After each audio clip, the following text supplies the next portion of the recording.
Hello बच्चों, आज मैं तुम्हें क्या पढ़ाने जा रहा हूं तुम्हें पता है? आज मैं तुम्हें डायमीटर पढ़ाने जा रहा हूं। इलिप्स में डायमीटर। तुम लोगों ने तो सर्कल में डायमीटर पढ़ रखा है, डायमीटर पढ़ा है और 2 टाइम्स ऑफ रेडियस पढ़ा हुआ है। डायमीटर मैक्सिमम लेंथ वाली कॉर्ड होती है ना? सर्कल में तो पढ़ रखा है ये सब, पर ये इलिप्स में भी होता है। और इलिप्स में डायमीटर का जो कॉन्सेप्ट है ना, ये तुम्हारा जो है जब क्लियर होगा तो तुम्हें डायमीटर के बारे में एग्जैक्ट पता चलेगा कि एग्जैक्टली डायमीटर होता क्या है। और ये सब जानने के लिए ये इलिप्स में जो है हमारे पास बहुत अच्छा मौका है कि डायमीटर को अच्छे समझ लिया जाए।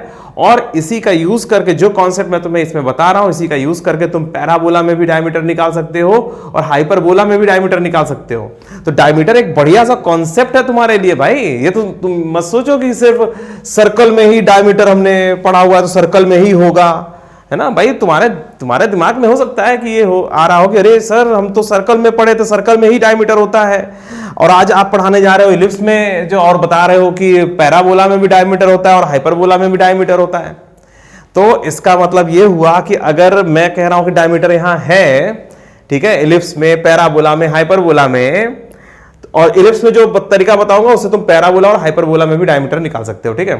तो ये आखिर डायमीटर का कोई ऐसा चीज, ऐसा इसके अंदर जरूर कुछ है कि जो तुम्हें नहीं पता है। तुमने सिर्फ सर्कल में डायमीटर मान लिया और तुम्हें ये लगने लगा कि सिर्फ सर्कल में ही डायमीटर होता है ना? सही कह रहा हूं ना?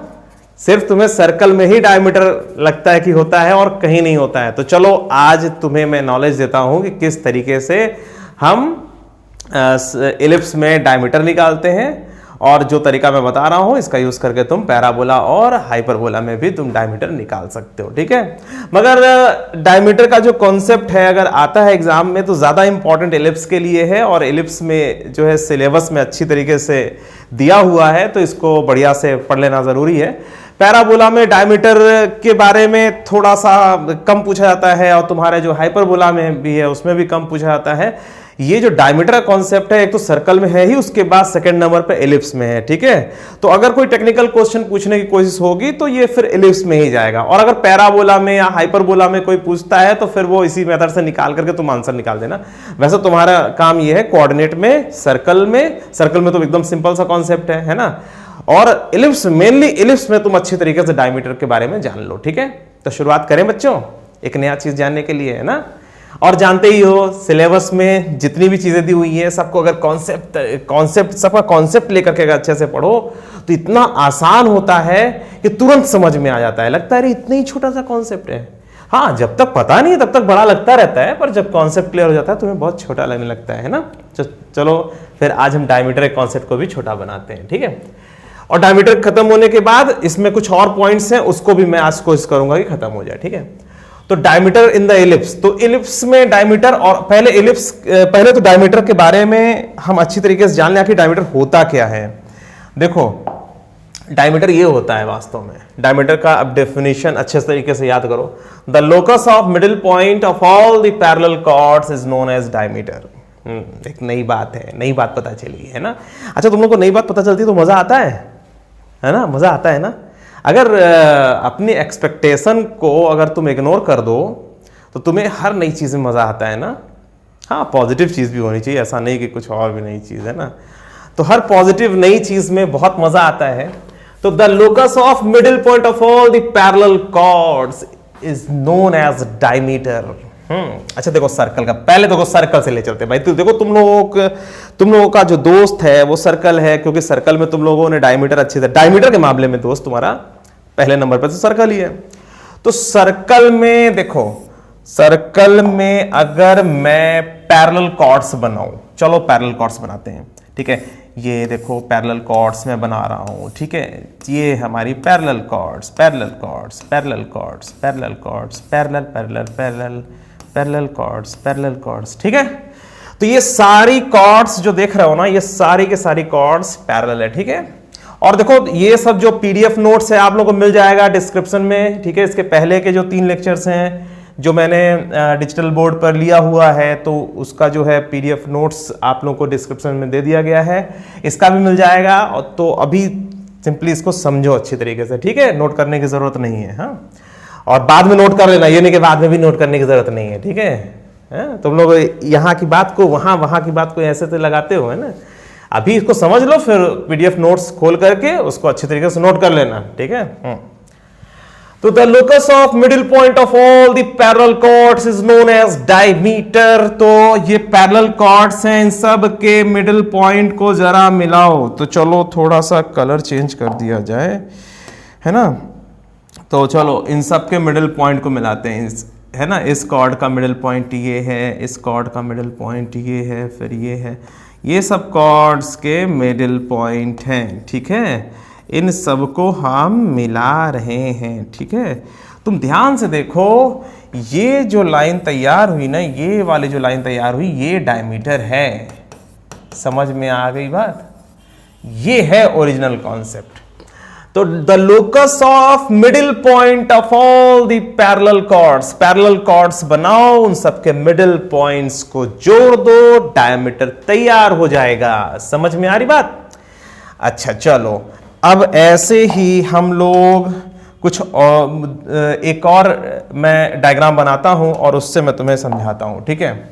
अब देखो, जैसे मान लो सर्कल हमारा कुछ इस तरीके से हो जाए, और इसमें इस दोनों को तो बनाने की ज़रूरत नहीं है, एक्सिस को, है ना। इसको भी बनाने की ज़रूरत नहीं है, इसको भी बनाने की ज़रूरत नहीं है, ठीक है। अब इस सर्कल में अगर मैं पैरेलल कॉर्ड्स ऐसे खींच दूं, parallel parallel parallel parallel parallel parallel, खूब पैरेलल खींचो, पैरेलल खींचो, पैरेलल खींचो, पैरेलल खींचो, खूब ढेर सारी मैंने पैरेलल कॉर्ड्स खींच दी, ठीक है। अब इन सबके मिडिल पॉइंट्स को मिलाओ, ठीक है। अब इन सबके मिडिल पॉइंट को हमें मिलाना है। तो चलो, एक ये हो गया, ये हो गया, ये हो गया। अभी देखो, इसी कॉन्सेप्ट से मैं ले जाऊंगा तुम्हें कहां पर, जो आज पढ़ना है तुम्हें, है ना, मेनली वो इलिप्स वाला। और एक बार ये दोनों को अच्छे समझ गए ना, देखो मैं इसको कोरिलेट कर रहा हूं सर्कल से, और अगर इसको अच्छे से तुम आज समझ गए तो तुम किसी भी कर्व, मतलब अपने सेकेंड डिग्री कर्व के लिए आसानी से डायमीटर निकाल सकते हो, ठीक है। अपने कोऑर्डिनेट के लिए ही है डायमीटर, ठीक है, मतलब सेकेंड डिग्री कर्व्स के लिए, जैसे circle, parabola, ellipse and hyperbola. अब ये नहीं कि तुम हर जगह तुम यही काम करने लगो, तो अपने कोऑर्डिनेट में बहुत बढ़िया कॉन्सेप्ट हो। अब ये देखो, ये जो देख रहे हो ना, ये जो है ना, हाँ, तो यहाँ पर ये है डायमीटर, ठीक है। तो the locus of middle point of all the parallel chords, the locus of middle point of all the parallel chords is known as diameter, ठीक है। समझ में आ रही बात? तो ये डायमीटर क्या होता है ये समझ में आ गया। Middle middle middle middle middle middle middle middle point को मिला दो, जो भी लाइन तैयार हो जाएगी वो डायमीटर। और एक बताऊं, सर्कल में ढेर सारे डायमीटर्स, उसी तरीके से पैराबोला में भी, उसी तरीके से इलिप्स में भी, और इसी तरह से हाइपरबोला में भी, ठीक है। तो ढेर सारे डायमीटर्स होते हैं। तो फिलहाल ये समझ में आ गया। चलो अब इसको जल्दी से प्रूव करते हैं कि आखिर ये निकलता कैसे, है ना। और अब इलिप्स के बारे में बात हो रही है, तो अब इलिप्स में डायमीटर कैसे आएगा। अब देखो, अब इलिप्स में डायमीटर जो आएगा वो ऐसे आएगा। देखो, ये रहा हमारा इलिप्स। अब देखो, जो तरीका बता रहा हूं ना, इसको दिमाग में बैठा लो, हाँ, और शांति से बैठ जाओ एकांत में, हाँ, वहां पे सिर्फ मेरी आवाज आए, हाँ। अब ये नहीं कि 10 लोगों के बीच में बैठे हुए हो, हाय हेलो भी हो रहा है और यहाँ पढ़ भी रहे हो, ऐसा मत करना, ठीक है। अपना जो है थोड़ा अलग अपने आप को कर लिया करो पढ़ते समय, हाँ।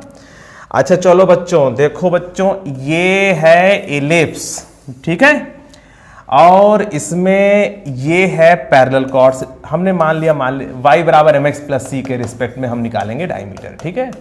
तो mx प्लस सी, यहाँ पे c एक पैरामीटर है, मतलब c की वैल्यू घटने बढ़ने से ये जो है ऊपर नीचे लाइन होगी, और m यहाँ पे जो है फिक्स है, ठीक है। चलो देखो, इस तरीके से मैंने बनाया, ठीक है। तो ये सारी पैरेलल कॉर्ड्स, y बराबर mx प्लस सी, और यहाँ पर स्लोप m फिक्स है और c जो है वो बदल रहा है। तो पैरेलल कॉर्ड्स हमें बनाना है। तो अब भाई इलिप्स है, अब इलिप्स से हम पैरेलल कॉर्ड चाहे जैसे बना दें, ये बना दें, ये बना दें, पैरेलल पैरेलल पैरेलल पैरेलल खेलने लगे इस तरीके से, है ना। हम ऐसे से बना दें, क्या फर्क पड़ता है, और सबके मिडिल पॉइंट को मिला दो।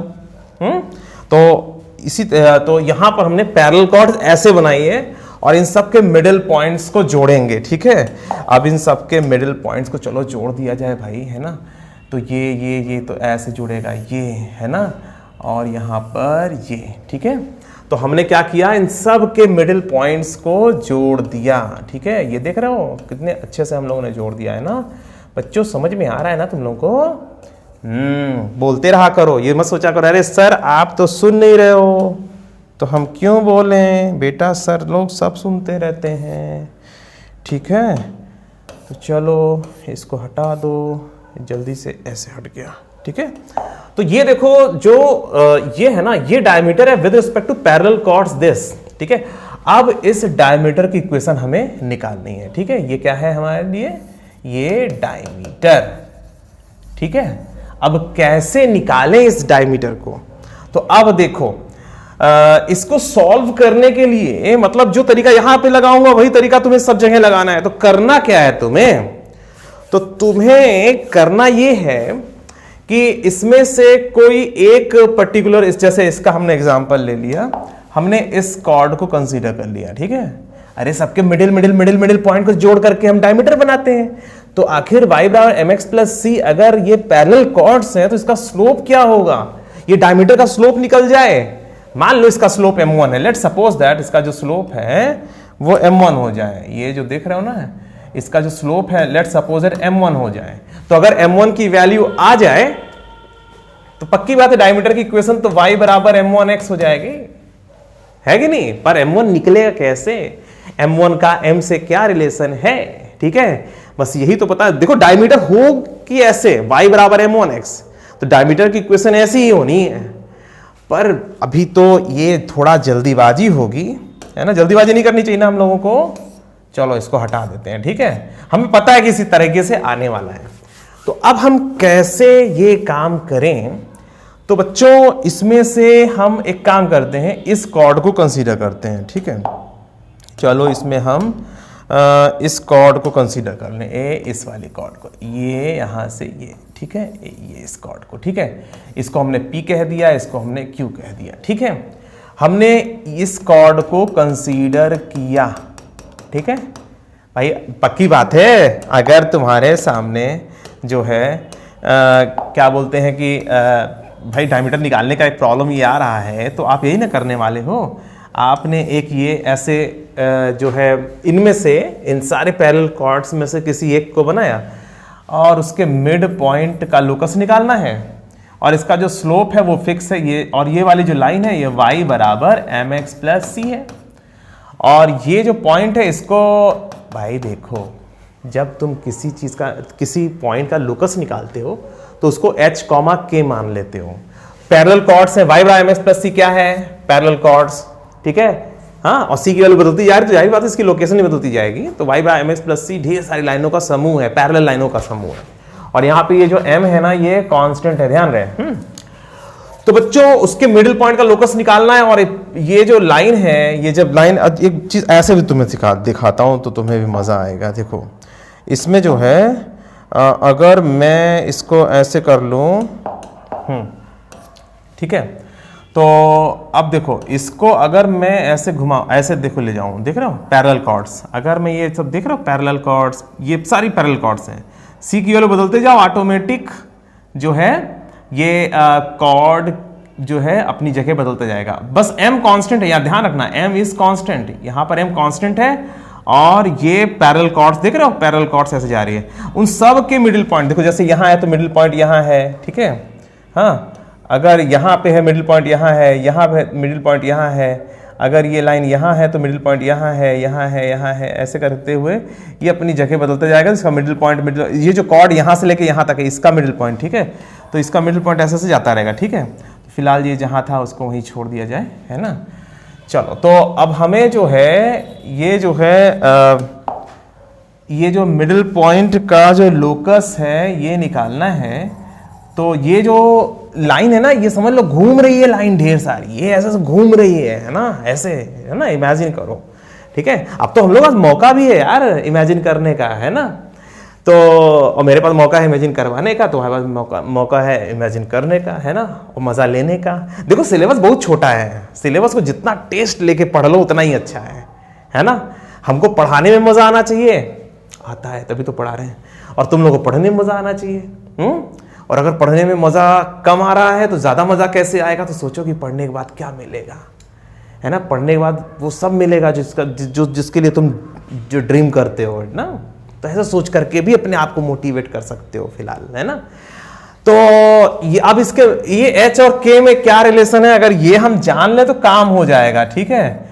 तो देखो करना ये है हमें, ये जो पॉइंट है ना, इसको हमने P मान लिया, इसको हमने Q मान लिया। तो एक काम करते हैं, इस PQ लाइन की इक्वेशन ही हम लिख डालते हैं, ठीक है। तो PQ लाइन की इक्वेशन जो है वो T बराबर S1 से हम लिख सकते हैं। देखो अब हम इसको कंसीडर कर रहे हैं, ध्यान देना, ठीक है। अब PQ लाइन की इक्वेशन क्या होगी, अगर middle point H, middle point का ही तो लोकस निकालना है ना, तो मिडिल पॉइंट का जब लोकस निकालना है तो मिडिल पॉइंट को H, K कह दिया। तो H, K अगर मिडिल पॉइंट है किसी कॉर्ड का, तो उस कॉर्ड की इक्वेशन तो बड़े आसानी से हम लिख सकते हैं ना। बोलो हम लोग जो है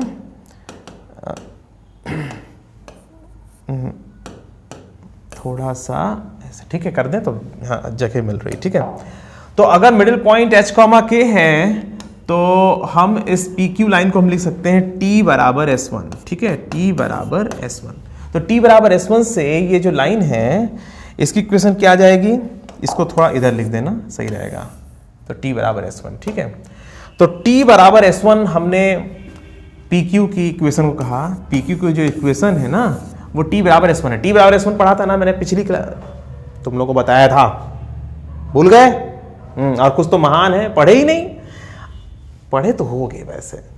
T बराबर S1, जब भी मिडिल पॉइंट पता हो तो उस कॉर्ड की इक्वेशन को T बराबर S1 लिखते हैं, ठीक है। तो T की वैल्यू कितनी है, XH अपॉन A स्क्वायर, और एलिप्स की इक्वेशन क्या है, वही स्टैंडर्ड फॉर्म में क्या है एलिप्स की equation, x square upon a square plus y square upon b square is equal to 1, ठीक है। ये है हमारी एलिप्स की इक्वेशन। तो T बराबर S1 तो एक्स एच अपॉन ए square plus y k upon B square minus 1 बराबर h square upon k square, नहीं एच स्क्वायर अपॉन ए स्क्वायर, ठीक है, और प्लस के square upon B square minus 1। तो जब भी आपको T बराबर S1 करना हो तो H, K मिडिल पॉइंट है उसका यूज करके ऐसे करते हैं। और ये सब क्या है इसके बारे में पिछली क्लास में बता चुका हूं, ठीक है। तो फिलहाल जो है -1 कट जाएगा और ये बन जाएगा हमारा एक्स एच अपॉन, क्या बन जाएगा, एक्स एच अपॉन ए square plus y k upon B square बराबर एच स्क्वायर अपॉन ए स्क्वायर प्लस के स्क्वायर अपॉन बी स्क्वायर, ठीक है। अब देखो इसको ध्यान से। तो हमने क्या किया, हमने इस एलिप्स में x square upon A square plus Y square upon B square is equal to 1, x square upon A square plus Y square upon B square is equal to 1 में एक कॉर्ड खींचा, और कॉर्ड है y बराबर M X plus सी, ठीक है।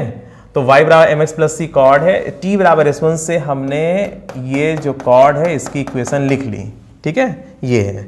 अच्छा इसका स्लोप क्या आ रहा है, इसका स्लोप आ रहा है माइनस ऑफ एक्स का कॉफिशिएंट अपॉन वाई का कॉफिशिएंट ना, माइनस एच अपॉन ए स्क्वायर और नीचे के अपॉन बी स्क्वायर। समझ में आ रही बात, ये ऐसे, ठीक है। तो बच्चों हमने क्या किया, हमने यहां पर जो है इस लाइन, ये जो T बराबर S1 है ना, जो ये PQ लाइन है ना, PQ लाइन का हमने स्लोप निकाल लिया, ये होना चाहिए। इतना समझ में आ गया। देखो H, के मिडिल पॉइंट था, ठीक है, और H, के अगर मिडिल पॉइंट है तो T बराबर S1 से हम उस कॉर्ड की इक्वेशन लिख ही पाएंगे, पक्की बात है लिख पाएंगे, ठीक है। तो इस तरीके से हमने लिखा, ठीक है, और जैसे ही हमने इसके इक्वेशन को लिखा, ठीक है, तो वो इस तरीके से आ गया, और इसका जो स्लोप है वो ये है, ठीक है। अब देखो ध्यान से, अब ये जो मैंने आपको बना के दिया था अभी थोड़ी देर पहले, ध्यान करो, y by M X plus C, ये ढेर सारी कॉर्ड्स को रिप्रेजेंट करने वाली लाइनें हैं, है ना। तो ये y एम एक्स प्लस सी जो है ये फैमिली ऑफ लाइन्स है। तो मैंने क्या किया, PQ एक पर्टिकुलर कॉर्ड को हमने लिया और उसके इस पॉइंट को हमने H, K मान लिया, ठीक है। ये जो पॉइंट देख रहे हो ना, ये वाला जो पॉइंट है इसको हमने H, K माना हुआ है, ठीक है, और इसी का हमें लोकस निकालना होता है। तो T बराबर S1 से हमने क्या किया, PQ लाइन का इक्वेशन लिख लिया, ठीक है। तो ये जो है ना, ये जो देख रहे हो, ये वास्तव में ये जो है, ये जो लाइन देख रहे हो ना, इस लाइन की इक्वेशन ये है, तो इसका जो स्लोप है वो minus H upon A square, minus of x का कोफिशिएंट अपॉन वाई का कोफिशिएंट, ठीक है, ऐसे। और देखो इसका जो मेथड है ना, दो तरीके से इसको समझाया गया है। एक तरीका बहुत बड़ा है जिसको समझना भी थोड़ा तुम्हारे लिए टेक्निकल हो जाता है। भाई ये दोनों पॉइंट कोई थोड़ा निकालने बैठा हुआ है, तो t बराबर s1 वाला जो तरीका है ये बहुत अच्छा तरीका है, और इससे तुम चाहे पैराबोला के लिए सॉल्व कर लो, तुम चाहे हाइपरबोला के लिए सॉल्व कर लो, यही है ना। तो ये t बराबर s1 करके पहले PQ लाइन की इक्वेशन में लिख ली, और फिर PQ लाइन का जो स्लोप है वो तो हमें पता है स्मॉल m है ना, ये ठीक है।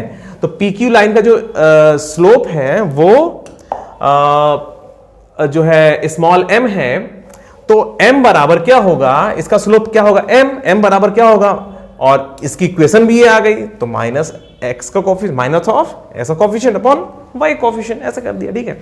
तो इसमें अभी कोई बहुत बड़ी चीज नहीं हुई है, अभी इतना हमने लिख लिया, ठीक है। इसका स्लोप m है, इसी वजह से m की वैल्यू ये लिखा। जब इस लाइन को हमें इस लाइन के बारे में पता है और इसका स्लोप पता है, तो इसका जो स्लोप m है वो ऐसा कोफिशिएंट अपॉन वाई कोफिशिएंट होगा, ठीक है। इस लाइन का जो स्लोप है वो इस टाइप से आ जाएगा, ठीक है। और हमें पता है कि इस लाइन का जो स्लोप है वो स्मॉल m के बराबर है, क्योंकि y बराबर mx प्लस सी ही तो वो पैरेलल कॉर्ड्स है ना, y बराबर mx प्लस सी वो फैमिली ऑफ स्ट्रेट लाइंस है ना, पैरेलल कॉर्ड्स है ना। तो हमने इसका स्लोप इसके स्लोप बराबर कर दिया, क्योंकि ये जो लाइन है इसी कॉर्ड की इक्वेशन है, ठीक है। अच्छा, अब आगे बढ़ते हैं। अब देखो यहां पर जो है इसको हम लिख सकते हैं m बराबर, इसको हम लिख सकते हैं m बराबर minus of b square upon A square और h अपॉन के। ध्यान दो, इसको हम ऐसे लिख सकते हैं कि नहीं लिख सकते हैं? इसको हम इस तरीके से लिख सकते हैं कि नहीं, बोलो? ऐसे लिख सकते हैं, वेरी गुड, ठीक है। तो m की वैल्यू ये माइनस बी स्क्वायर अपॉन ए स्क्वायर h अपॉन के, ठीक है। और एक बात और बता दो तुम्हें, अगर तुमने इसको h कॉमा के मान रखा है, तो तुम ये कह सकते हो कि k अपॉन h बराबर m1। अगर हम इसके स्लोप के m1 कह रहे हैं ना, ये देख रहे हो, ये m1 है, तो k बाई h बराबर m1 ही तो होगा। ध्यान दो, अगर हम यहां पर ये k है और ये h है, ध्यान दो, ये ध्यान दे रहे हो, ये क्या है, ये h है और ये क्या है, ये k है, तो k अपॉन h बराबर m1 ही तो है। अरे k बाई h बराबर tan थीटा और tan थीटा m1, ठीक है। तो k अपॉन h बराबर m1 है, तो अगर हम इसका यूज कर दें यहां पर, देखो अगर मैं यहां पर यूज कर दूं तो k अपॉन h बराबर कितना है, k अपॉन h बराबर m1, तो k अपॉन h बराबर यहां पर m1 कर दोगे तो यहां पर आ जाएगा m बराबर माइनस बी स्क्वायर अपॉन ए स्क्वायर 1 अपॉन m1, ठीक है। ऐसा लिख सकते हो ना, बोलो सही है, 1 अपॉन m1 ऐसे, ठीक है। अरे k अपॉन h बराबर m1 है ना, तो k अपॉन h बराबर m1 है, तो वहां पे हमने m1 लिख दिया। जानते हो कुल मिला करके m1 बराबर माइनस बी स्क्वायर अपॉन ए स्क्वायर आएगा, बात खत्म। बस यही सबसे इंपॉर्टेंट तुम्हारा रिलेशन है इसमें, ठीक है। इसको ठीक से लिख दूं जरा, ए स्क्वायर, ठीक है। तो m1 बराबर माइनस बी स्क्वायर अपॉन ए स्क्वायर, ये आपको याद होना चाहिए। तो ये जो है हमने जो पढ़ा, अगर देखो ये इसका स्लोप m है और इसका m1 है, तो m1 बराबर माइनस बी स्क्वायर अपॉन ए स्क्वायर होता है। ये फार्मूला ही जनरेट हम लोग करना था, और इसका जो तरीका है, सबसे सिंपल तरीका ये है, इस तरीके को अब आप लोग अच्छी तरीके से समझ लो। y बराबर mx plus c parallel chords हैं, और हमने डायमीटर के लिए क्या पढ़ा, diameter is the locus of middle point of all the parallel chords, ठीक है। पैरेलल कॉर्ड्स खींचो और उनके सबके मिडिल पॉइंट्स को मिलाओ, तो जो भी लाइन तैयार होगी उसे हम डायमीटर कह रहे हैं। तो y बराबर mx प्लस, इन सब का स्लोप स्मॉल m, ठीक है। तो हमने क्या किया, h कॉमा के मिडिल पॉइंट मान करके उस लाइन की पहले इक्वेशन लिखी, और जैसे ही हमने इक्वेशन लिखी तो इसका स्लोप भी निकल गया, और इसका जैसे ही स्लोप निकल गया, हमें पता है यार कि ये जो है ये PQ लाइन ही तो है, और PQ लाइन के लिए स्लोप तो m दिया हुआ है, तो उसको हमने m कह दिया। और जब हमने ये किया तो हमें पता है k/h बराबर ही तो m1 है। m1 क्या है? डायमीटर का स्लोप है और k/h के बराबर है, ठीक है। m1 is the slope of the diameter और k/h के बराबर है, तो हमने बस उसी रिलेशन का यूज किया और हम पा गए ये। तो जब हमें ये मिल गया तो बस अब इसे हम याद रखेंगे। यहाँ पर हमें m दिया होगा और b दिया होगा, a दिया होगा, बस m1 हमें निकालना होता है, ठीक है। तो समझ में आ रही बात? तो इसके लिए क्वेश्चन कर ले, बस समझ में आ जाएगा कैसे सॉल्व करना है। समझ में आ गई बात? देखो स्लोप दिया रहेगा y/ms+c दिया रहेगा। जैसे तुम्हारे सामने एक क्वेश्चन आ जाए इस तरीके से क्या एक क्वेश्चन ले ही लेते हैं। ये देखो, पढ़ो question. Find the slope and equation of the diameter with respect to the parallel chords y बराबर 2x + c in the ellipse this, ठीक है। सॉल्व कर लो यार, मुझसे सॉल्व कराओगे? हाँ कर लो, थोड़ा तुम भी कर लिया करो, मन में कर लो। कोई बच्चे कह रहे हैं हाँ सर आपने तो कहा था नोट मत करो, तो कैसे कर ले? वैसे कुछ बच्चे कॉपी लेकर के बैठे जरूर होंगे क्योंकि हैबिट पड़ी होती है आप लोगों की, तो ठीक है, कोई मजबूरी नहीं है कॉपी पेन ले करके बैठने के लिए, मगर थोड़ा सा रफ टाइप का कुछ कर सकते हो, है ना। नोट करने का भाई, नोट्स बनाने का उद्देश्य है तब तो ठीक है, पीडीएफ नोट्स काम कर जाएगा, है ना। और अगर ऐसे रफ टाइप में लिखो तो अच्छा लगेगा, तो कर लिया करो थोड़ा सा, है ना, थोड़ा सा रफ टाइप का कर लिया करो। उसको एग्जैक्टली अच्छे से नोट करने की जरूरत नहीं होगी, तो वो तो बाद में करोगे। तो चलो जल्दी से इसको सॉल्व करो आप लोग, अगर कर सकते हो तो, नहीं तो मैं तो कर ही रहा हूं वैसे, अगर पेन कॉपी लेके नहीं बैठे हो, ठीक है, तो चलो मैं सॉल्व कर रहा हूं, आप लोग भी मन में सॉल्व करो। Find the slope and equation of the diameter of the parallel chords, ठीक है। तो जो है यहां पर क्या दिया हुआ है, यहां पर पैरेलल कॉर्ड्स y बराबर 2x + c दिया हुआ है, मतलब m की वैल्यू 2 दी हुई है, ठीक है। जो दिया हुआ है ना ये ठीक है, ये m बराबर 2, ठीक है। तो m बराबर 2 और a² बराबर, जल्दी बोलो, तुमसे बोल रहा हूं, बोलो। हाँ वेरी गुड, ग्रेट, 16। जो नहीं बोल रहे हैं वो भी बोले। और b² बराबर बोलो, हाँ 9, वेरी गुड, ग्रेट। चलो ठीक है, तो m a² b² पता है, तो अब बताओ हमें क्या निकालना है? m1 क्या है? Slope of the diameter. m1 is the slope of the diameter, ठीक है। तो चलो m1 बराबर -b² का यूज कर लिया जाए तो कितना आएगा? 2 × m1 बराबर -9/16, ठीक है। अरे वाह क्या बात है, m की वैल्यू 2 दी हुई थी, m1 बराबर -b² तो इसकी यहां से क्या आ गया? m1 बराबर आ गया -9/32, सही है।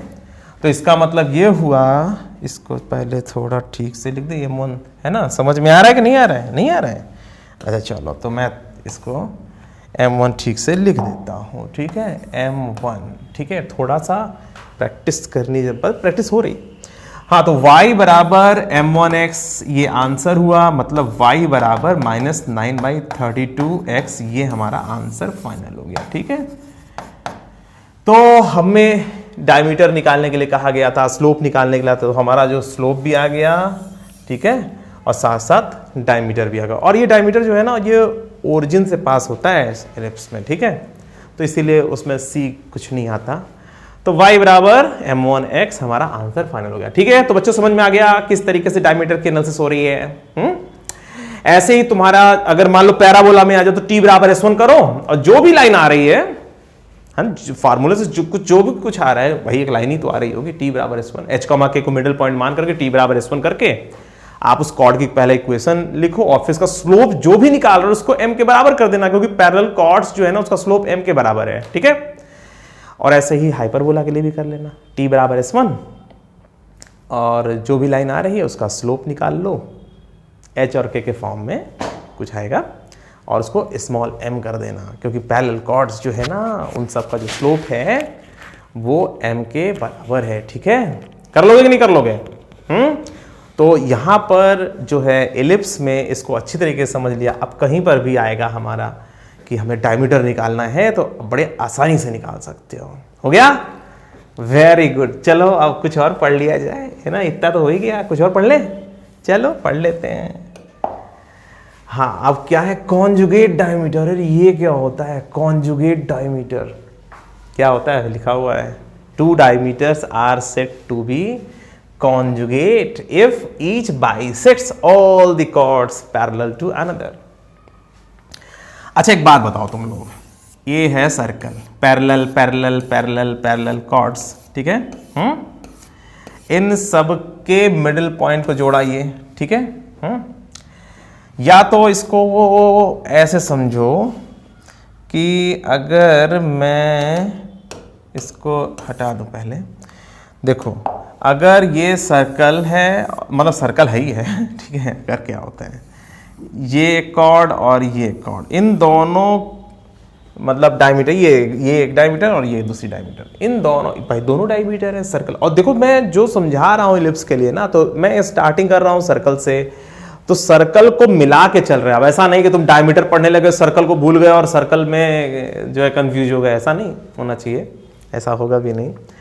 तो इन दोनों जो है तुम डायमीटर्स को जरा देखो, ये मान लीजिए ए बी है और ये मान लीजिए सी डी है, ठीक है। तुम ए बी के पैरेलल कोई भी कॉर्ड खींच के देखो, ए बी के पैरेलल कोई भी कॉर्ड खींच के देखो, ए बी के पैरेलल, ए बी के पैरेलल, ए बी के पैरेलल, ठीक है, ऐसे ऐसे। तुम ए बी के पैरेलल किसी भी कॉर्ड को तुम खींच के देखो, जो है ए बी के पैरेलल कोई भी कॉर्ड खींचोगे तो ये जो सी डी डायमीटर है ना, उन सभी कॉर्ड्स को बाइसेक्ट कर दे रही है, ठीक है। ए बी के पैरेलल, और ए बी क्या था, ए बी ये है, ये, ठीक है, ये है ए बी, ठीक है, हाँ। तो ए बी के पैरेलल कोई भी कॉर्ड खींचोगे उसे सी डी दूसरी डायमीटर ने उसे बाइसेक्ट किया, ठीक है। अच्छा अब तुम ध्यान से देखो, अगर तुम सी डी के पैरेलल ढेर सारे कॉर्ड्स खींचो, देखो मैं करके दिखाता हूं, और यही कॉन्सेप्ट हम बस इसी को मैच्योर कर देंगे और इलिप्स के लिए कर लेंगे, ठीक है। तो मैंने अभी यहां पर ये डायग्राम बनाया था, इसको मैंने ए कहा था, इसको बी, इसको सी और इसको डी, ठीक है। अब सी डी के पैरेलल खींचो, अब सी डी के पैरेलल कोई भी कॉर्ड तुम खींच के देख लो, उसको ए बी बाइसेक्ट कर दे रही है, ठीक है। तो अब मैंने इस वाले में क्या किया था, इस वाले में मैंने सी डी के पैरेलल, ये सी डी है, ठीक है, कहीं यहीं पे है, ठीक है, ये सी डी, ठीक है। तो सी डी के पैरेलल अगर हम कॉर्ड खींचेंगे तो ए बी ने बाइसेक्ट किया, और अगर ए बी के पैरेलल हम कोई कॉर्ड खींचेंगे, इस ए बी के पैरेलल अगर हम कॉर्ड खींचेंगे, ठीक है, तो जो है सी डी ने बाइसेक्ट किया। तो ए बी के पैरेलल किसी भी कॉर्ड को सी डी बाइसेक्ट कर दे रही है, और सी डी के पैरेलल कोई भी कॉर्ड को ए बी बाइसेक्ट कर दे रही है। समझ में आ रही बात तुम्हें?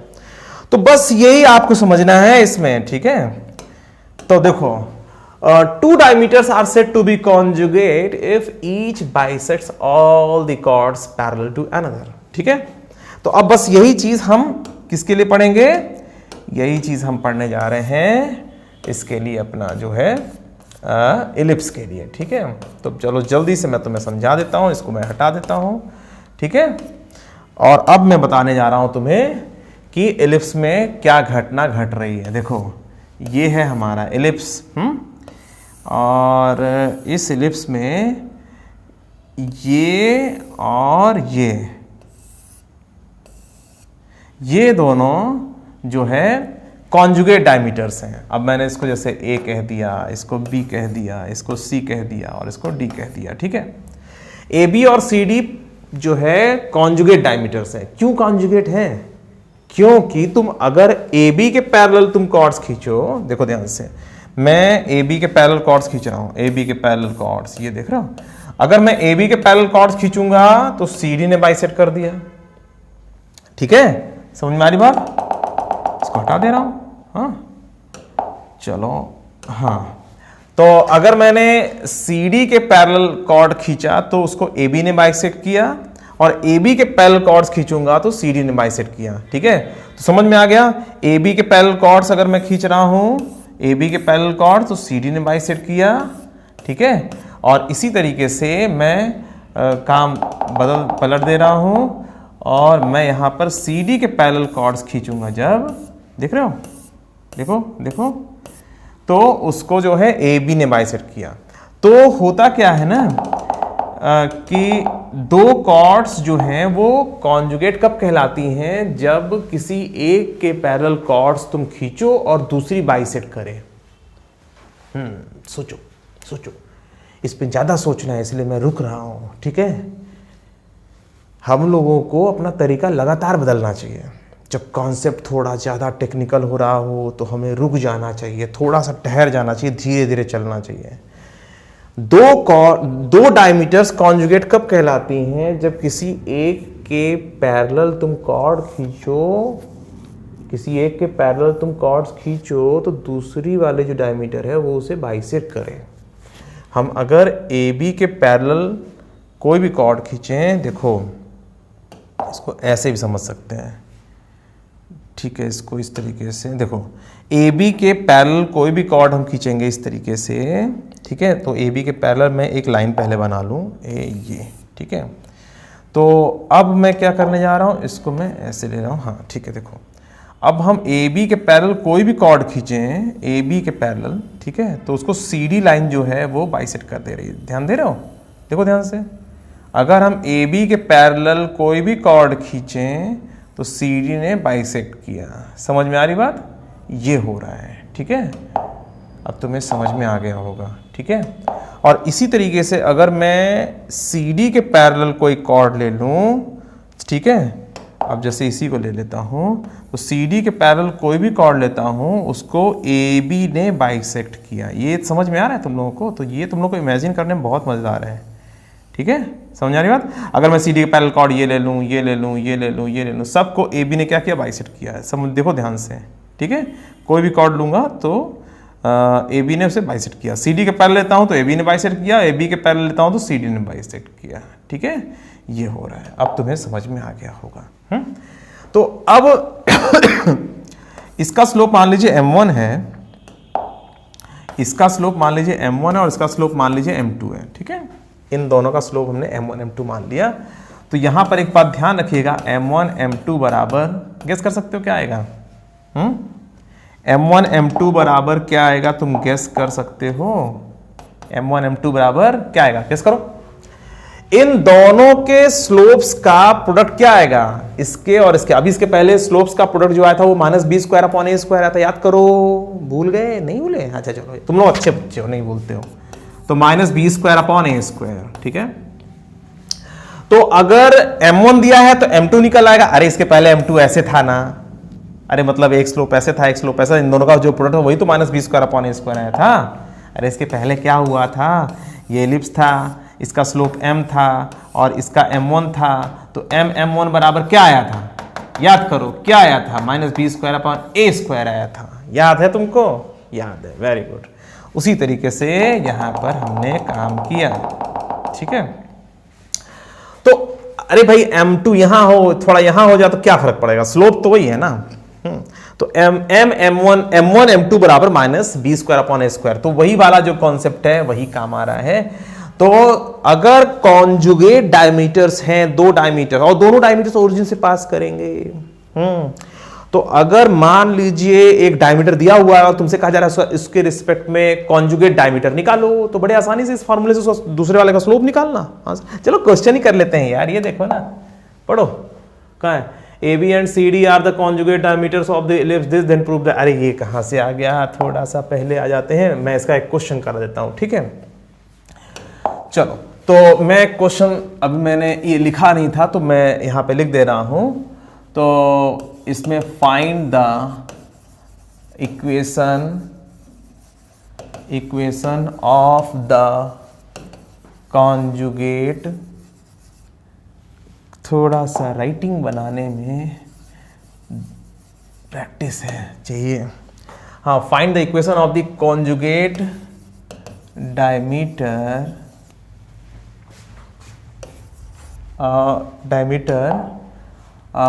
with respect to the diameter y बराबर 5x in the ellipse चलो ठीक है, x square upon 16 plus Y square upon 9 is equal to 1 ले लेते हैं, कोई दिक्कत नहीं है। ठीक है, हाँ चलो अब इसको सॉल्व कर लेते हैं। क्वेश्चन नहीं था, हमने क्वेश्चन बना लिया। Find the equation of the conjugate diameter with respect to diameter y of 5x in the ellipse this. ठीक है, ये एक एलिप्स दिया हुआ है, यहां पर एक एलिप्स दिया हुआ है, y of 5x भी दिया हुआ है, ओरिजिन से पास करना है इसे। ठीक है, तो चलो ओरिजिन से पास भी करा देते हैं यहां से। ठीक है, तो ये है y is equal to 5x, y is equal to 5x। इसके रिस्पेक्ट में ये कॉन्जुगेट डायमीटर निकालना है। तो इसका जो स्लोप है वो m1 है, इसका स्लोप m2 है। तो पक्की बात है m1 m2 बराबर माइनस बी स्क्वायर अपॉन ए स्क्वायर का रूल लगाएंगे। कोई दिक्कत थोड़ी ना है, आराम से तुरंत आ जाएगा। और m1 की वैल्यू 5 ही तो है और m2 की वैल्यू आपको निकालनी है, और माइनस बी स्क्वायर अपॉन ए स्क्वायर तो माइनस 9 अपॉन 16। तो जल्दी से m2 की वैल्यू निकाल लेते हैं, माइनस 9/80।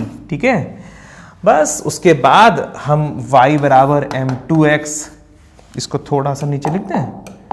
तो ये जो है y बराबर m2x, ये कॉन्जुगेट डायमीटर। ठीक है, और इसकी इक्वेशन जो हो जाएगी y बराबर माइनस 9/80x। ये हमारा आंसर फाइनल हो गया। ठीक है, तो बच्चों ये समझ में आ गया क्वेश्चन कैसे सॉल्व करना है। तो इस क्वेश्चन में क्या करना था, find the equation of the conjugate diameter with respect to the diameter y of 5x in the ellipse x square upon 16 और plus y square upon 9 is equal to 1।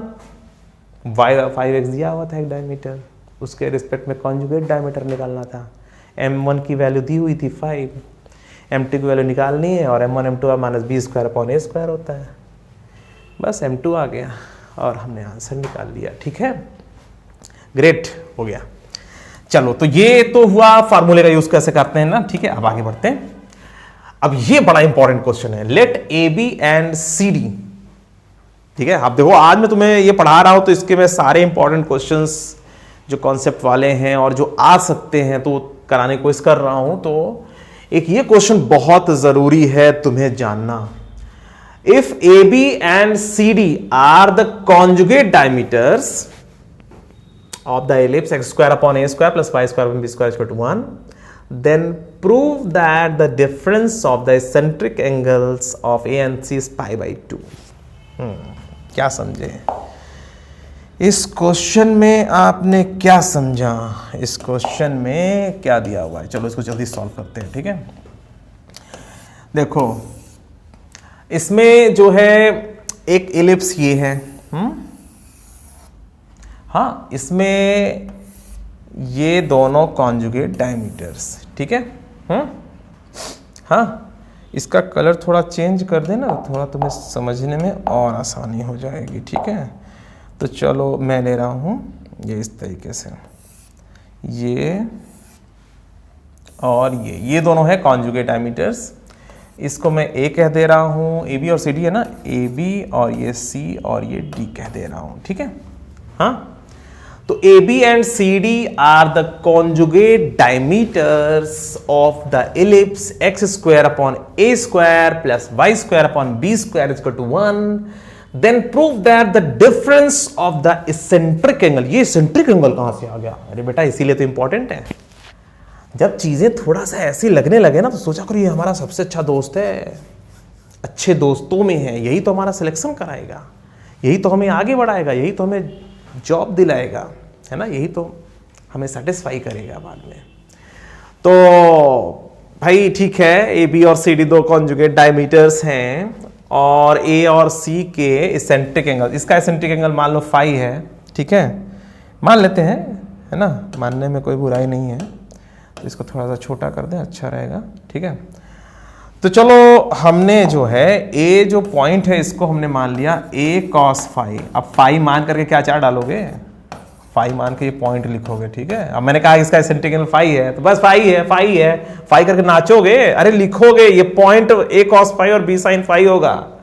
समझे, कुछ मानते हैं तो क्यों मानते हैं, कुछ करने के लिए मानते हैं ना। तो फाई जब इसका इसेंट्रिक एंगल है तो ये पॉइंट है ना, हाँ, और इसका मान लो फाई डैश है तो इसको ए कॉस फाई डैश, अरे थोड़ा सा सही से लिखूं, है ना, A cos phi dash comma B sine phi dash. ठीक है, तो हमने ए और बी 2 पॉइंट्स जो ये दिए हुए हैं, इन एक का मैंने फाई मान लिया, एक का मैंने फाई डैश मान लिया, और ये दोनों कॉन्जुगेट डायमीटर्स हैं। अच्छी बात है, ये दोनों कॉन्जुगेट डायमीटर्स है, तो इसको हमने m1 स्लोप, इसका थोड़ा कलर चेंज कर दी जाए, इससे लिखा जाए, है ना, तो तुम्हें ज़्यादा अच्छे से क्लियर होगा।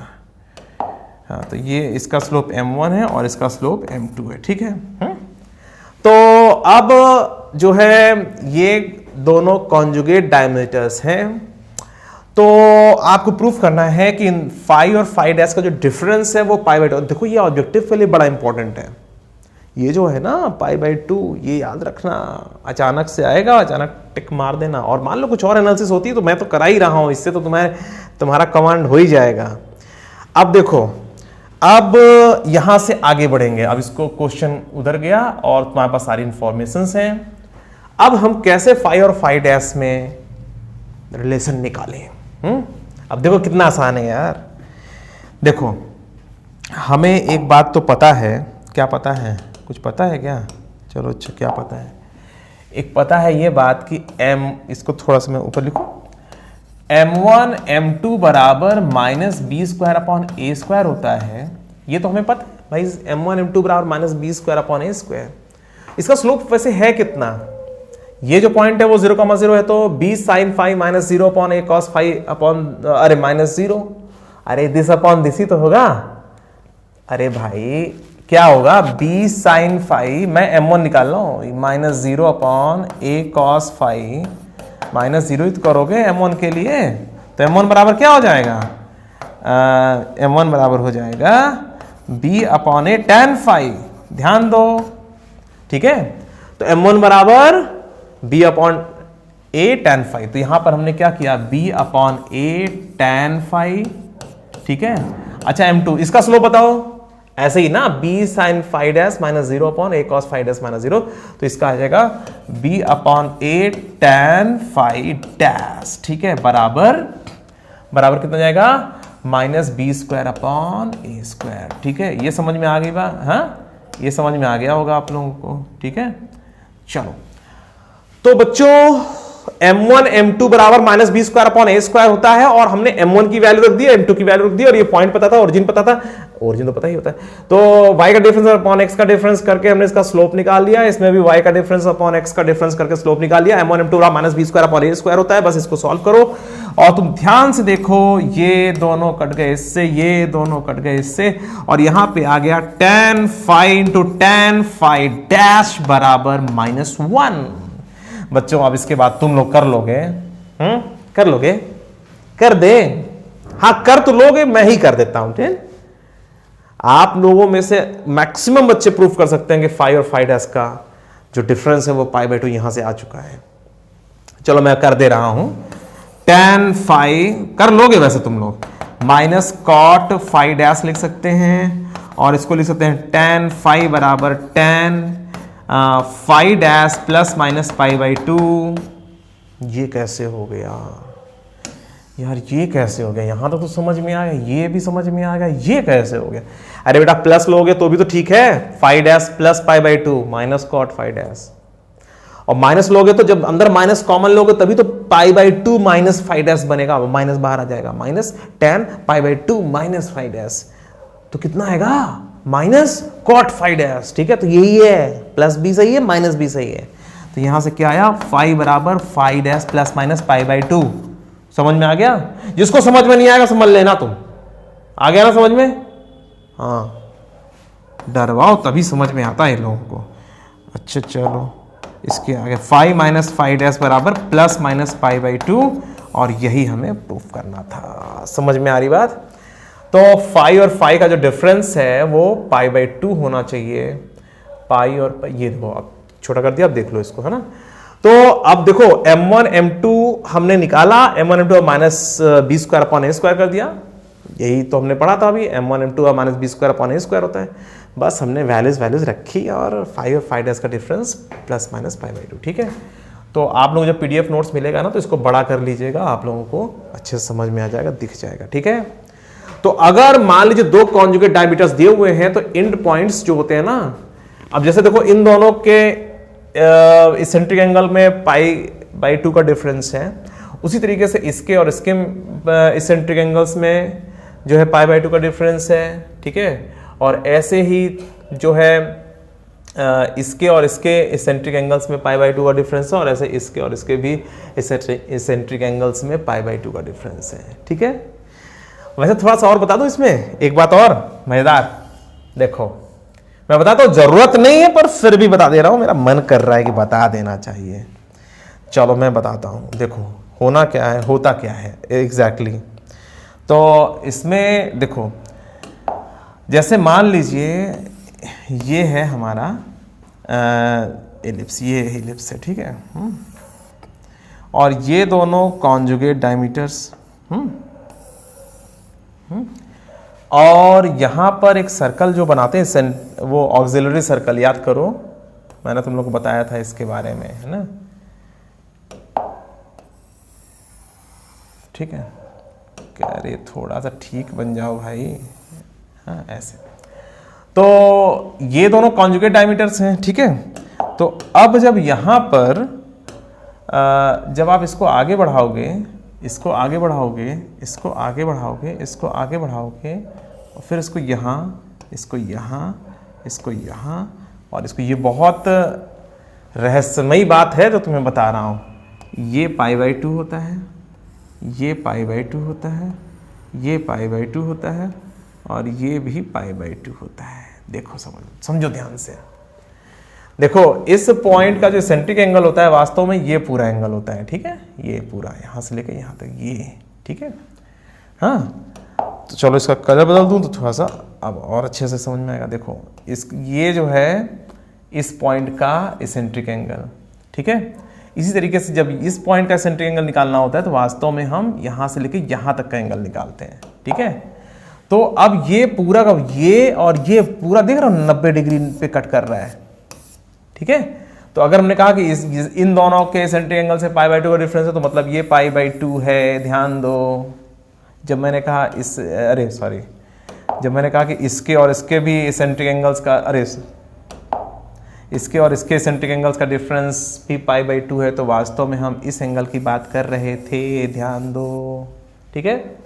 जब मैंने कहा इसके और इसके सेंट्रिक एंगल्स में भी इसके और इसके इसेंट्रिक एंगल्स में जो है पाई बाई 2 का डिफरेंस है, तो मतलब हम इसकी बात कर रहे थे, ये वाला एंगल, ठीक है।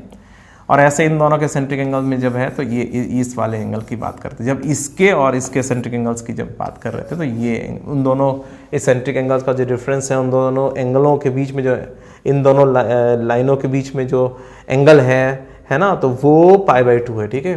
तो जब हम इसेंट्रिक एंगल्स का डिफरेंस की बात करते हैं तो वास्तव में इस एंगल, इस एंगल, इस एंगल और इस एंगल की बात करते हैं। तो इसीलिए जो है ये जो है क्या बोलते हैं कि क्वेश्चन हमने जो जनरेट किया था वो ये, और ये फेमस क्वेश्चन भी है कि अगर दो कॉन्जुगेट डायमीटर्स दिए हुए हैं तो एक डायमीटर का कोई एक पॉइंट ले लो और दूसरे वाले डायमीटर का कोई एक पॉइंट ले लो, ठीक है, एंड पॉइंट, हाँ दोनों के, और जो सेंट्रिक एंगल का डिफरेंस है वो हमेशा पाई बाई 2 बना रहता है। तो ये भी पाई बाई 2, ये भी पाई बाई 2, ये भी पाई बाई 2 और ये भी पाई बाई 2, ठीक है। तो ये थोड़ा सा मैंने एक्स्ट्रा बता दिया, तो ये भी ठीक है, अच्छा है, तुम्हारे लिए जानकारी होनी चाहिए, थोड़ा एडवांस के लेवल तक भी तुम अच्छे से समझ सको। चलो आगे बढ़ते हैं, ठीक है। देखो एडवांस करता क्या है, एडवांस ऐसी चीज़ों को निकालता है जिस चीज़ को आप पढ़ करके छोड़ देते हो, मतलब उसके आगे नहीं सोचते हो, तो एडवांस वहाँ से क्वेश्चन निकालने को इस करता है। तो जिसमें एनालिटिक, वैसे आप लोग मैक्सिमम जगहों पर तो सोच लेते हो, मगर कुछ जगह जैसे आपसे मिस रहती हैं, तो टीचर्स की भी जिम्मेदारी है कि मैक्सिमम जगहों पर उसको जो है, भाई 100% तो नहीं हो सकता, मगर फिर भी एनालिसिस ऐसे करने की हैबिट डालनी चाहिए आपको, है ना। कोई चीज़ है तो उसमें खुद से आगे कैसे बढ़ें, तो ऐसे थोड़ा सा प्रैक्टिस किए रहोगे ना, तो कहीं पर भी ऐसा कुछ नया आपको दिखेगा तो आप उसमें आगे बढ़ जाओगे, कर लोगे, करने के चांसेस होंगे, ठीक है, ठीक है। उसमें है ना, जो बच्चे से 50-60% ऐसा अच्छा सोच ले गए तो उनका बढ़िया सिलेक्शन हो गया, है ना। दोबारा भाई रिसर्च वाले क्वेश्चंस है ना ये सब, है ना। तो चलो आगे बढ़ते हैं। डायरेक्टर सर्कल, अब देखो वो तो डायमीटर वाली बात तो हो गई, अब आज डायरेक्टर सर्कल भी पढ़ लेते हैं, पोल एंड पोलर भी पढ़ लेते हैं, और एक वर्टिकल एलिप्स है उसको भी पढ़ लेते हैं, और आज का लेक्चर मतलब आज हम पूरा एलिप्स को अच्छे से खत्म कर देते हैं, ठीक है। तो अब बड़ी सिंपल चीज़ें हैं। It is a locus of point of intersection of two perpendicular tangents of the ellipse. इसको जल्दी से समझ लेते हैं, बहुत आसान है, कोई दिक्कत नहीं है इसके अंदर, ठीक है। देखो जैसे हमारे पास मान लो कोई इलिप्स है, ठीक है, ये रहा इलिप्स, ठीक है, और इसमें दो परपेंडिकुलर टेंजेंट्स, एक ये है ना और एक ये मान लीजिए, ठीक है, ये जो है 90 डिग्री है।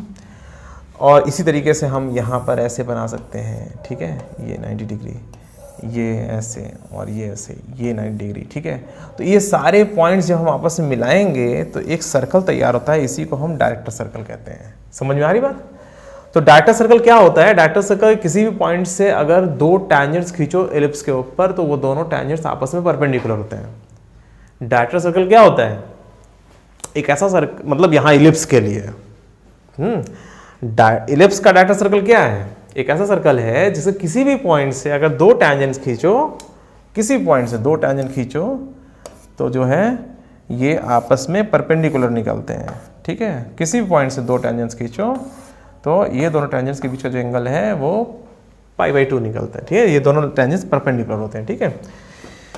तो बच्चों इसमें जो है इसको जल्दी से हटाते हैं और फिर मैं इसको जल्दी से प्रूफ कर देता हूं, ठीक है। तो इसमें जो है it is a locus of point of intersection of two perpendicular tangents of the ellipse, ठीक है। एक पॉइंट दो टेंजेंट खींचो परपेंडिकुलर हो जाए या दो टेंजेंट खींचो वो आपस में परपेंडिकुलर हो जाए तो जो पॉइंट ऑफ इंटरसेक्शन है उसका जो लोकस है वो डायरेक्टर सर्कल है, ठीक है। तो चलो इसको जल्दी सॉल्व करते हैं। देखो इसमें करना क्या है, ये है हमारा एलिप्स, ठीक है, और इसमें जो है हमने दो टेंजेंट ऐसे खींचे और हमें इस पॉइंट का लोकस निकालना है। इसको हमने क्या कह दिया? h, k, ठीक है। हमें पता है ना कि जब कभी भी हमें कोई स्लोप कोई लोकस निकालना होता है किसी पॉइंट का तो हम उसे क्या मान लेते हैं? उसे p मान, उसको h, k मान लेते हैं, ठीक है। अब p की वार तो तुम्हारे ऊपर है।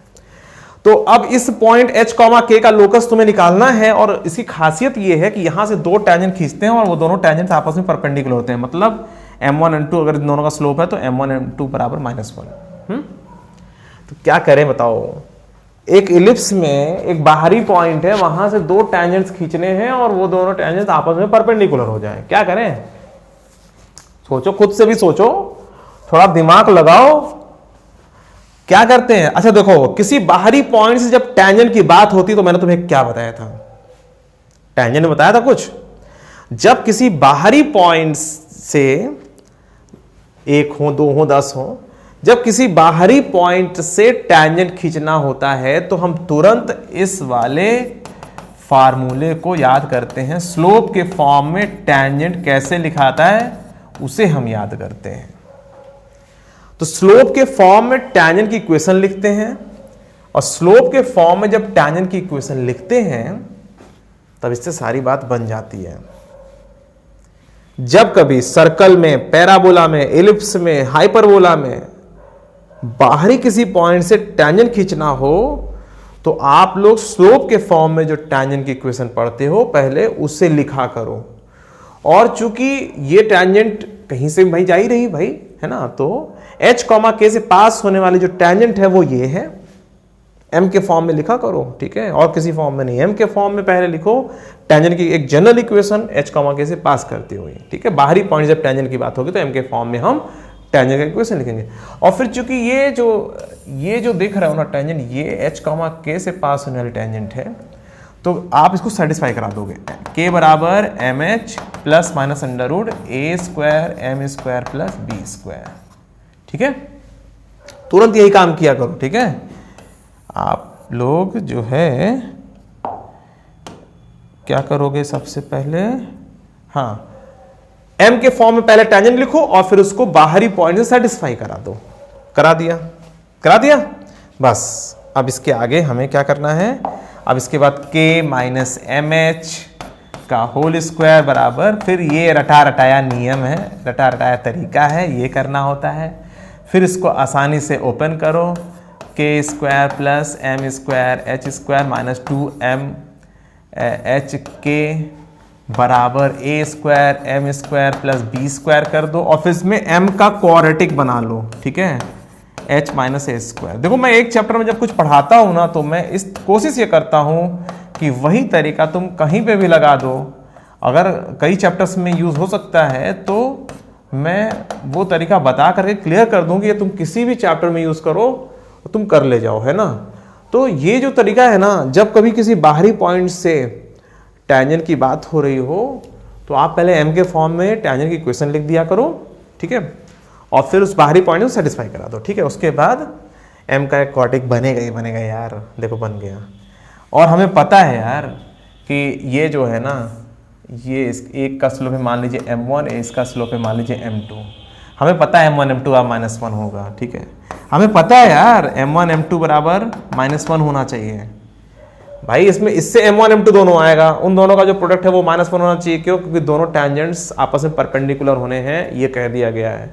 तो m1 m2 बराबर -1 और m1 m2 बराबर कितना होगा, k square minus B square upon h square minus A square बराबर -1। बच्चों प्लीज इसको समझ लो ना, तुम लोग क्यों बदमाशी कर रहे हो, ये समझ में आ गया। अरे m1 m2 -1 होगा और m1 m2 का क्या होता है, वो c अपॉन ए, क्वाड्रेटिक इक्वेशन पढ़े हो ना, ax square plus bx plus c में x square plus bx plus c बराबर 0 में दो रूट्स अगर अल्फा और बीटा है तो अल्फा प्लस बीटा बराबर माइनस बी अपॉन ए होता है और अल्फा इंटू बीटा बराबर c अपॉन ए होता है, तो c अपॉन ए, ठीक है। ये समझ में आ रही बात। अब बस इसी को आगे बढ़ा दो। इसके बाद आप क्या लिखोगे, इसके बाद आएगा k square minus B square बराबर minus of h square plus of A square.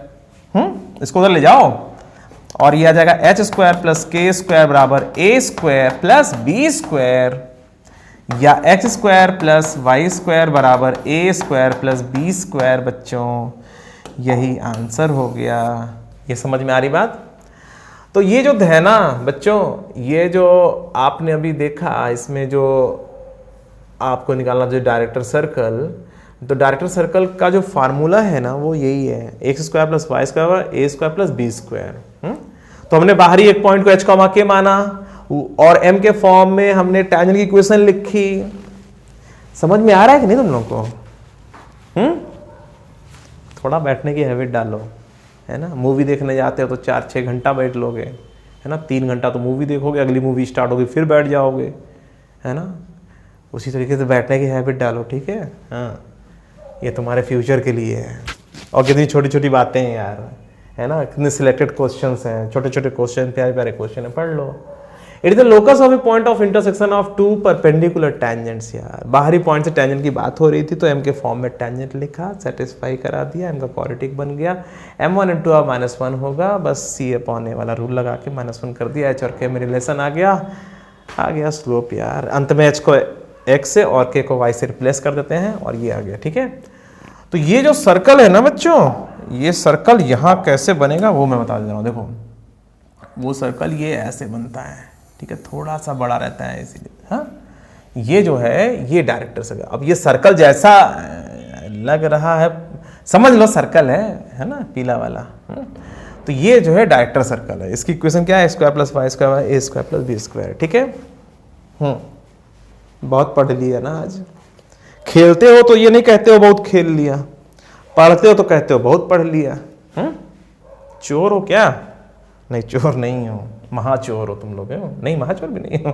अच्छा देखो समझ में आ गया कि नहीं। तो y बराबर M X plus minus A square, M square under root के अंदर A square M square plus B square करके हम आसानी से निकाल सकते हैं। मतलब m के फॉर्म में हम जब टेंजेंट लिखते हैं तो उससे हम डायरेक्टर सर्कल बड़े आसानी से सॉल्व कर, और यही तरीका यूज करना है जो है हाइपरबोला में, और यही तरीका हमने यूज किया था पैराबोला में, ठीक है। m के फॉर्म में टेंजेंट लिखा, h कॉमा के से सेटिस्फाई किया और m1 m2 -1 किया, ठीक है। अब चलो आगे बढ़ो, बहुत हो गया, क्वेश्चन करो। चलो बहुत मजे ले लिया तुम लोगों ने। हाँ तो चलो क्वेश्चन इसको सॉल्व करना है। क्या लिखा हुआ है, find the equation of the director circle with respect to the ellipse this, ठीक है। अब इस इलिप्स के रिस्पेक्ट में आपको डायरेक्टर सर्कल की इक्वेशन, ये रहा इलिप्स और ये है इसका डायरेक्टर सर्कल, और ये है x square upon 16 plus Y square upon 9 is equal to 1, ठीक है। तो आपको डायरेक्टर सर्कल लिखना है तो x square plus Y square बराबर क्या होता है 16 plus 9 a square plus B square. अरे भाई x square plus Y square बराबर ए स्क्वायर प्लस बी स्क्वायर। ये क्या होता है डाटा सर्कल होता है, ठीक है, a square plus B square.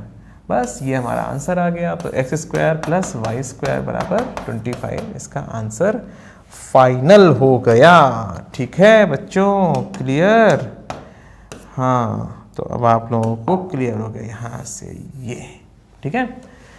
तो डाटा सर्कल निकालने के लिए जो फार्मूला यूज करना है, कुछ नहीं करना है यार, ए स्क्वायर प्लस बी स्क्वायर। चलो आगे बढ़ो, ठीक है। वो तो इसलिए करा दिया कि ताकि तुम लोगों को फार्मूला थोड़ा सा समझ में आ जाए कैसे, है ना। और क्या समझना है, बस फॉर्मेलिटी के लिए कर दिया वो क्वेश्चन। अब चलो देखो क्या लिखा हुआ है, पोल एंड पोलर। ये पोल एंड पोलर का चक्कर क्या है यार, नाम कितना अच्छा है ना, पोलर, पोल, पोलर, पोल। देखो पोल एक पॉइंट है और पोलर क्या है, एक लाइन है ना। चलो समझा दे, पहले पढ़ लो यार, पढ़ लो थोड़ा सा। क्या लिखा, polar is the locus of a point. पढ़ो भाई, हाँ पढ़ो। पोलर क्या होता है, polar is the locus of a point moving such that the chord of contact with respect to it always passes through a fixed point. This fixed point is known as pole. समझा दूं, समझा दूं? चलो समझा देता हूं, तुम भी क्या याद रखोगे यार। देखो ये है प्यारा सा एलिप्स। एलिप्स नहीं है अभी तो, एक्स और वाई एक्सिस है। ये बन गया एलिप्स, ठीक है। अच्छा, और ये है पोलर। इसके किसी भी पॉइंट के रिस्पेक्ट में अगर आप थोड़ा सा इसमें जो है, मैं सोचता हूँ कलर बदल दिया जाए, नहीं तो तुम लोग गड़बड़ा जाओगे। हाँ, इसके किसी भी पॉइंट के रिस्पेक्ट में कॉर्ड ऑफ कॉन्टैक्ट खींचो, ठीक है। एक हमने ये खींचा और एक हमने ये खींचा, ठीक है, ये, ठीक। और थोड़ा सा हम इसमें ऐसे चालाकी कर लें। तो ये जो पॉइंट है ना, ये वाला पॉइंट जो देख रहे हो ना, ये जो पॉइंट है, ये पॉइंट पोल है, ध्यान रखना। ये पोल है और ये पोलर है, ठीक है। ये पोलर है और ये पोल है, ठीक है। अब इसके डेफिनेशन को फिर से पढ़ो। पोलर इज द, कोई जल्दी तो नहीं है, किसी को कहीं जाना तो नहीं है? हाँ, very good, great. Polar is the locus of a point.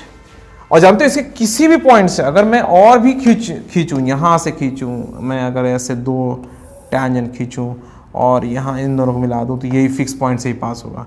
मैं यहां से खींचूं, ऐसे यहां से खींचूं, मैं जो है ऐसे मिलाऊंगा तो ये फिक्स पॉइंट से पास हो। तो पोलर के किसी भी पॉइंट से अगर कॉर्ड, दो टैंजेंट खींचो और कॉर्ड ऑफ कांटेक्ट बनाओ तो वो फिक्स पॉइंट से पास होता है। उसी फिक्स पॉइंट को पोल कहते हैं और इसे पोलर कहते हैं, ठीक है। थोड़ा कम कर दिया जाए नहीं तो कंफ्यूज होगे अभी। तो फिर से polar is the locus of a, polar is the locus of a point moving such that the chord of contact, the chord of contact, the chord of contact, ये कांटेक्ट जहां हो रहा है ना, उस वाले कॉर्ड को। तो कॉर्ड ऑफ कांटेक्ट अगर फिक्स पॉइंट से पास हो रही है, chord of contact fix point, किसी भी स्ट्रेट लाइन के रिस्पेक्ट में कॉर्ड ऑफ कांटेक्ट हमेशा फिक्स पॉइंट से पास होती है, ठीक है। फिलहाल polar is the locus of a point moving such that the chord of contact with respect to it always passes through a fixed point. This fixed point is known as पोल, ठीक है। तो ये जो पोल है, अगर x1 y1 है, यहां पर अगर मान लीजिए ये जो पोल है वो x1, y1 है, तो ये जो पोलर है ना, इसकी इक्वेशन t बराबर 0 हो जाएगी। मतलब ध्यान दो, अरे भाई ऊपर जाओ, क्या हो गया। हाँ, x1 अपॉन ए square plus y1 upon B square minus 1 बराबर 0, या x1 upon A square plus y1 upon B square is equal to 1। आज हम लोग एलिप्स को पूरा खत्म करेंगे क्योंकि अब हाइपरबोला भी आने वाला है, और हाइपरबोला जब खत्म होगा तभी तुम्हारा जो है क्वाड्रेटिक इक्वेशन और ट्रिग्नोमेट्री, कॉम्प्लेक्स नंबर, ये सारा खत्म करना है। और ये जब खत्म होगा तभी तो हम लोग जो है जेई के लिए और जो है फिर बोर्ड का भी एग्ज़ाम आ रहा है उसके लिए ढेर सारी मेहनत कर पाएंगे, है ना। तो अगर लंबी लंबी क्लास बनेगी तभी तो आप लोग का जल्दी जल्दी सब होगा, ठीक है। तो चलो अब ये तो समझ में आ गया कि t बराबर 0। अगर पोल x1 y1 है तो पोलर की equation x(x1 upon a square plus y(y1 upon b square is equal to 1) होता है। इसको याद कर लो जल्दी से। तुम लोग सोच रहे हो कि आज सर बड़ा करके नहीं दिखा है, लो खूब बड़ा करके दिखा रहे हैं। इसको याद कर लो, ये पोलर का इक्वेशन है, वही t बराबर 0, ठीक है। तो t बराबर 0 से ही पोलर का इक्वेशन आ जाता है। तो x(x1 upon a square plus y(y1 upon b square equal to 1) ये पोलर का इक्वेशन है और पोल x1 y1 है, ठीक है। यही टेंजेंट वाला जो तो आप लोगों ने पढ़ा था, वही वाला फार्मूला यूज हो रहा है ना। अब तो याद हो गया। तुम लोग भी ये नहीं कहोगे सर ने बड़ा करके नहीं दिखाया इसमें, है ना। चलो अब याद हो गया होगा। अब आगे बढ़े। चलो अब इसके बाद वर्टिकल एलिप्स। अच्छा, ये पोल एंड पोलर में कोई क्वेश्चन करने की जरूरत है नहीं। अगर मान लो क्वेश्चन में दिया हो, लेट सपोज दैट मान लीजिए 3,2 जो है पोल है और पोलर की इक्वेशन निकालने के लिए कहे और x square upon 9 plus Y square upon 4 is equal to 1। इसमें मान लीजिए पोल 3,2 है और पोलर की इक्वेशन निकालो इस एलिप्स में, तो क्या आंसर निकालोगे? तो x into 3 upon 9 plus y into 2 upon 4 is equal to 1, या x upon 3 plus y upon 2 is equal to 1। ये पोलर हो गया, ठीक है। हाँ, अगर ये पोल है तो पोलर ये होगा, ठीक है। इसी तरह क्वेश्चन होंगे। चलो आगे बढ़ते हैं, ठीक है। वर्टिकल एलिप्स, ये लास्ट में आ रहा है वर्टिकल एलिप्स। ये क्या होता है इसके बारे में मैंने बहुत कुछ लिख दिया है पहले ही, अभी तुम्हें मजा आ जाएगा। देखो बेटा, ये है एलिप्स हमारा हॉरिजॉन्टल, ठीक है। और जो है ये है वर्टिकल एलिप्स, ये हॉरिजॉन्टल, ये वर्टिकल, ये हॉरिजॉन्टल, ये वर्टिकल, ठीक है। वर्टिकल एलिप्स में फोकस यहाँ और यहाँ होता है, ध्यान देना, ठीक है।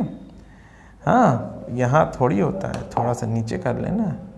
चलो डायग्राम वायग्राम कुछ इधर उधर है, ठीक है। तो चलो इसको हटा करके मैं डायरेक्टली आगे आता हूँ। ये देखो सारा कुछ लिखा हुआ है इसमें वर्टिकल एलिप्स, ठीक है।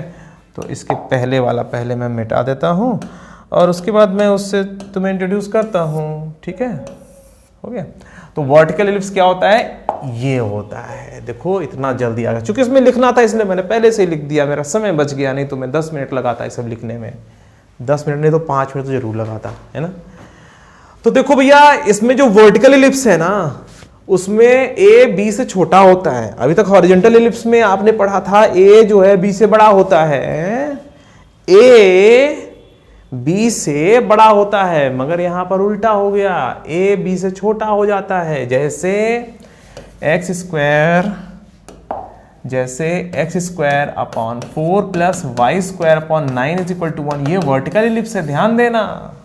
इसमें ए स्क्वायर 4 है, बी स्क्वायर 9 है, ठीक है। तो ये वर्टिकल एलिप्स है, इसमें ए छोटा है बी बड़ा है। जब ए छोटा बी बड़ा हो जाए तो वर्टिकल एलिप्स ही बनता है, ऐसे ही बनता है, ठीक है।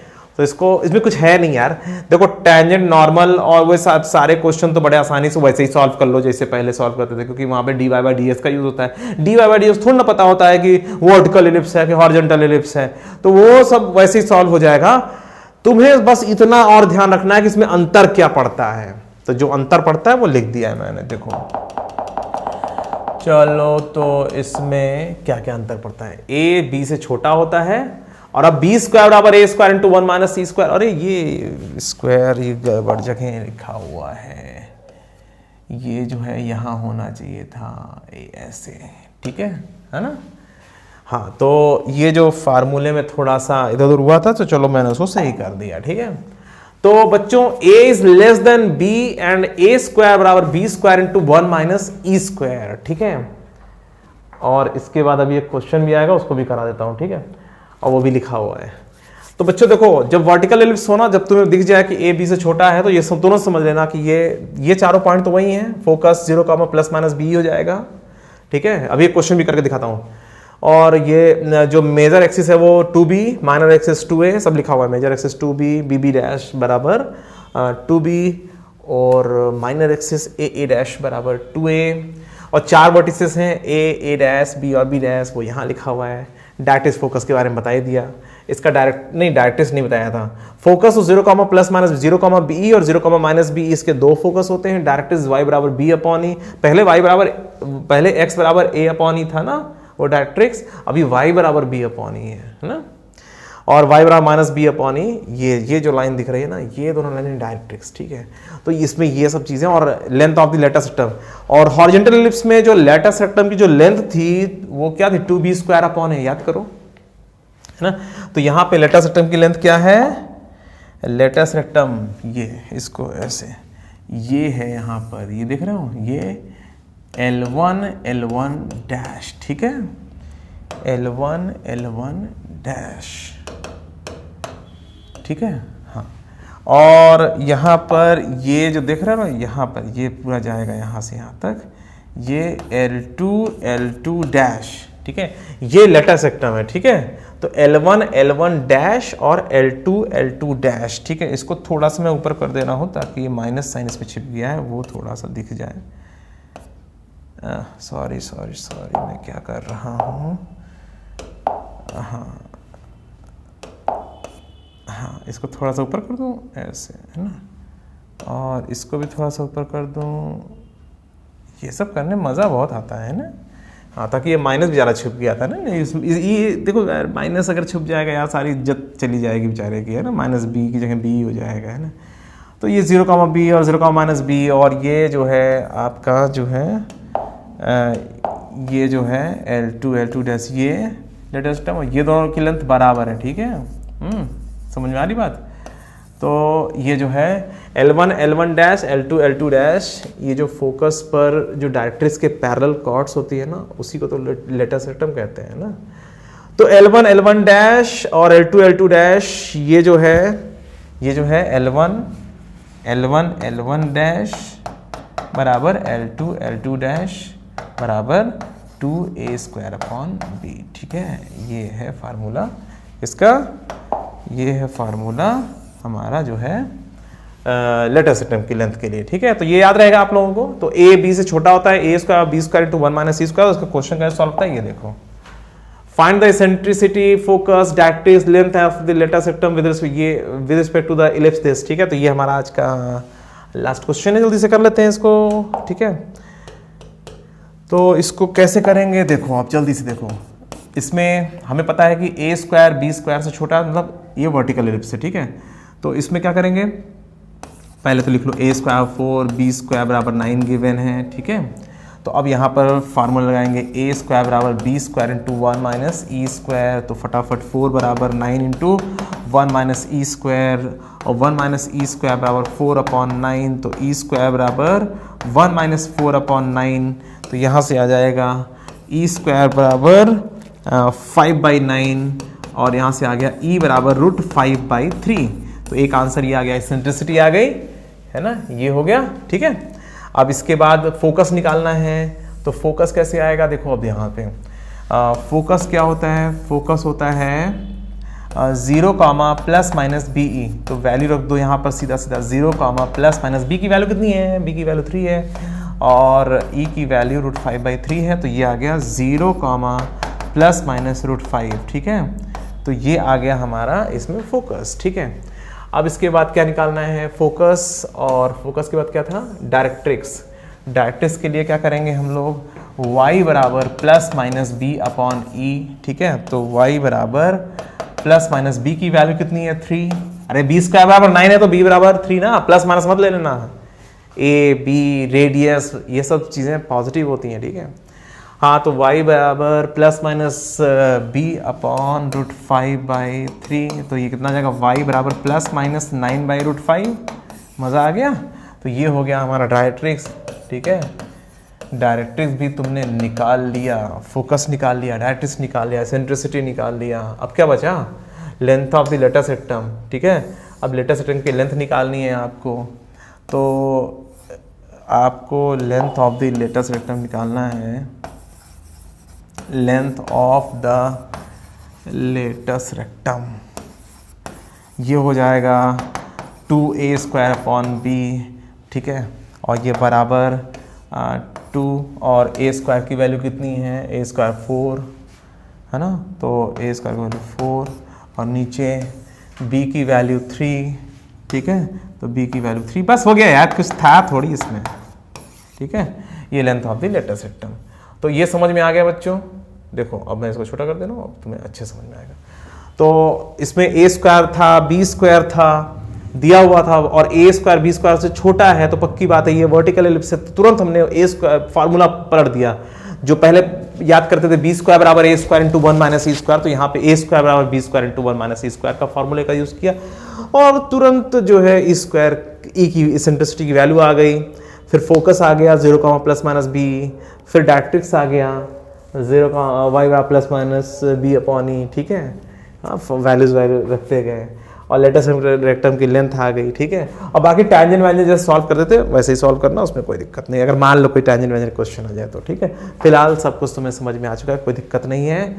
आज तुम्हें मैंने सारी बातें बता दी जो इलिप्स में बची हुई थी, और आज में ये जो इलिप्स चैप्टर ये ख़त्म होता है। अब इसके बाद जो है हाइपरबोला आएगा, और हाइपरबोला ख़त्म होने के बाद इसका रेगुलर में पूरे कोऑर्डिनेट से जो मिक्स प्रॉब्लम्स है ना वो सब लेते रहेंगे, ठीक है। तो इसको आप लोग अच्छे से रिवाइज करते रहिएगा। और इसके जो है मिक्स प्रॉब्लम्स बड़ी मज़ेदार होंगी, जैसे सर्कल में पैराबोला, पैराबोला के साथ इलिप्स जुड़ जाएगा, इलिप्स के साथ सर्कल जुड़ जाएगा, सर्कल के साथ हाइपरबोला जुड़ जाएगा, सब जगह स्ट्रेट लाइन, भाई नॉर्मल और टेंजेंट आ जाएगा तो स्ट्रेट लाइन तो आ ही गई है। तो सबकी जो मिक्स प्रॉब्लम्स होती है ना उनको भी समझने में बड़ा मज़ा आएगा, ठीक है। तो चलो आज जो है इलिप्स का पूरा कॉन्सेप्ट खत्म होता है। अब नेक्स्ट क्लास में हाइपरबोला खत्म करेंगे, ठीक है, मतलब खत्म नहीं करेंगे, मतलब नेक्स्ट क्लास में हाइपरबोला हमारा स्टार्ट होगा। कोशिश करेंगे कि जल्दी जल्दी खत्म हो जाए, क्योंकि हमें अभी बहुत काम करने हैं इस सेशन में, ठीक है, और विद इन टाइम कर लेना है, ठीक है। तो चलो आज के लिए सिर्फ इतना ही, फिर मिलते हैं, बाय बाय।